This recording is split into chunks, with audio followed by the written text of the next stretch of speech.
এক দানবীয় শক্তির সামনে দাঁড়িয়ে আছে আমেরিকা এবং ইসরায়েল। বছরের পর বছর ধরে যুদ্ধ প্রস্তুতির ফল পাচ্ছে ইরান। পশ্চিমারা যা কল্পনাও করতে পারেনি সেটিও করে দেখিয়ে দিচ্ছে তেহরান। আন্তর্জাতিক গণমাধ্যমগুলো বলছে এখন পর্যন্ত 7টি মার্কিন যুদ্ধ বিমান ভূপাতিত বা ধ্বংস করেছে প্রয়াত আয়াতুল্লাহ আলী খামেনির দেশ।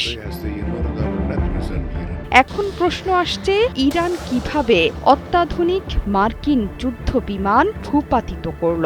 শুক্রবার দুটো সামরিক বিমান ভূপাতিত করেছে ইরান। শুধু তাই নয়, ইরানের আঘাতে ক্ষতিগ্রস্ত হয়েছে দুটো ব্ল্যাক হক হেলিকপ্টারও। এছাড়া কুয়েতের আকাশে বিধ্বস্ত হয়েছে আরও একটি মার্কিন A-10 ওয়ারহগ যুদ্ধ বিমান। এই ঘটনা ইরানের আকাশসীমায় মার্কিন আধিপত্যের বিষয়ে ডোনাল্ড ট্রাম্পের করা দাবিগুলোকে কার্যত ধূলিসাৎ করে দিয়েছে। কিন্তু প্রশ্ন হলো, ইরান কিভাবে এত উন্নত প্রযুক্তির যুদ্ধ বিমানগুলোকে লক্ষ্যবস্তু করতে সক্ষম হচ্ছে?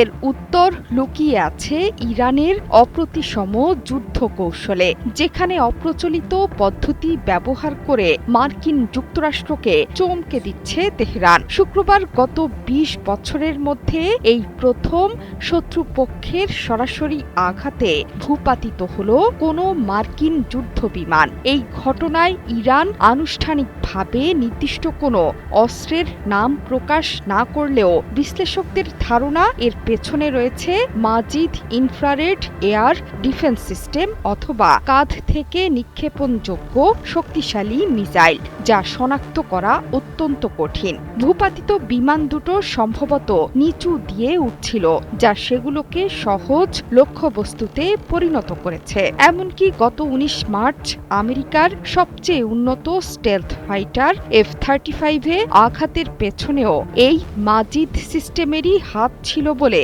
ধারণা বিশেষজ্ঞদের।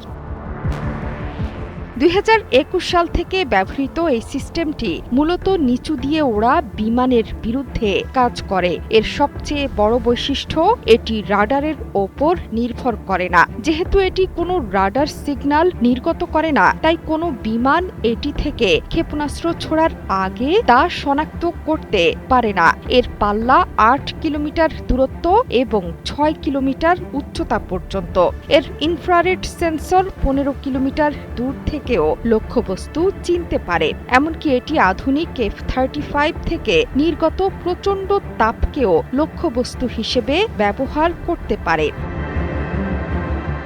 রাজনৈতিক বিশ্লেষকদের মতে, ইরানের অধিকাংশ প্রতিরক্ষা ব্যবস্থা এখন মাটির নিচে, মিসাইল সিটি, গোপন সুড়ঙ্গ এবং দুর্গম উপকূলীয় এলাকায় লুকিয়ে রাখা হয়েছে। এখন শুট অ্যান্ড স্কুট নীতি অনুসরণ করছে ইরান। মোবাইল লঞ্চার দিয়ে মিসাইল ছুড়েই দ্রুত অবস্থান পরিবর্তন করে ফেলছে তারা। বিশ্লেষকরা বলছেন, ইরান চীনের তৈরি HQ-9B সিস্টেমও ব্যবহার করে থাকতে পারে, যা স্টেলথ বিমান এবং ইলেকট্রনিক জ্যামিং প্রতিরোধে সক্ষম।